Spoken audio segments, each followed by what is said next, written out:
simple soldier boy who grinned at life in empty joy, slept soundly through the lonesome dark, and whistled early with a lark.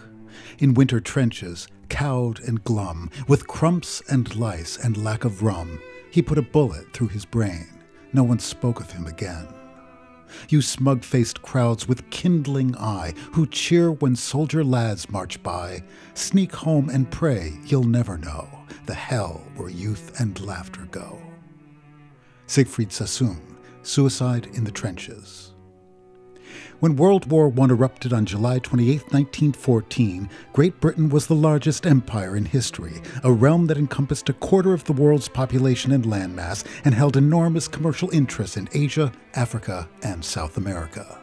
Its early pursuit of industrialization had brought about an economic and demographic revolution that led to Britain's global dominance of finance and commerce, with the pound sterling as the world's standard currency.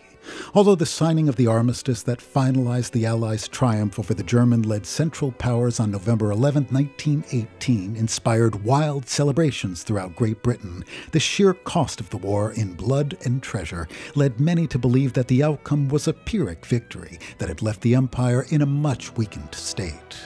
The human toll had been catastrophic. British losses included 750,000 dead, 1.7 million wounded, and thousands who returned home with missing limbs and shattered minds.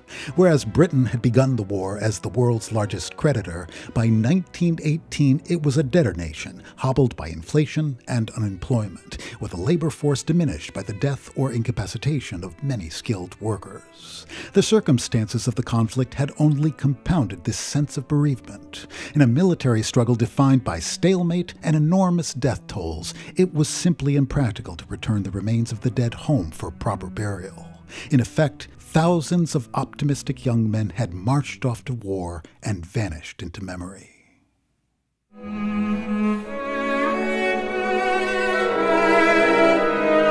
Among English composers of the early 20th century, none wrote music that more completely embodied the Edwardian swagger of the pre-war period than Edward Elgar. This largely self-taught musician had risen to fame as the first British composer of international note since the end of the 17th century, on the basis of works such as his Enigma Variations for orchestra, his oratorio The Dream of Gerontius, and a series of pomp and circumstance marches that would become musical icons of the empire upon which the sun never set. But Elgar was ill-suited to the task of leading a renaissance in English music.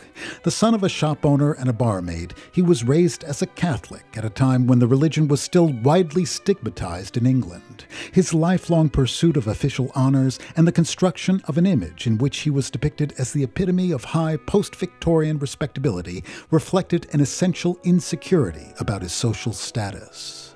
In many respects, Elgar's fortunes mirrored those of his country.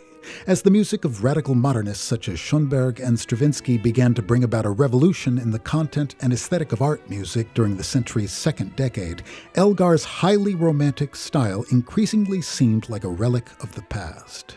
By the time the war ended, his popularity was in decline, and his music was more often played to empty seats. Never a fast worker, his productivity slowed further as he sank into depression in the face of the war's nihilistic horrors, its destruction of the 19th century world in which he'd been nurtured, and his inability to see his place within a musical landscape that was so rapidly changing.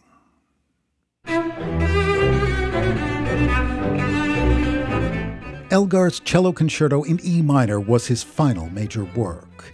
Written during the summer of 1919, the existential struggle he was experiencing as an artist would yield a piece that vividly captures the essence of a profoundly important historical moment. Perhaps its most extraordinary aspect is its rejection of the rhetorical thrust that characterizes the concerto as a genre. Whereas most concerti convey an implicit narrative of heroic individual transcendence through opulent displays of technical mastery, this work expresses the sentiment of a broken heart, its introspective longing, passionate outbursts, and quiet, halting phrases communicating a level of despair that appears to make each step forward a struggle. Its tragically defiant ending in the minor mode is a rarity in a form where a brilliant, affirmative conclusion had conventionally been considered a requirement. Although the accompaniment calls for an orchestra of the size Tchaikovsky used in his symphonies, Elgar handles these forces masterfully, creating an often sparse setting that fits the tenor of the piece exquisitely and allows the cello to be easily heard. This is demonstrated most ingeniously in the work's gossamer second movement, where the orchestration is handled with a restraint that gives this, the concerto's only extended island of optimism, an uncanny quality that complements the prevailingly reflective character of the piece.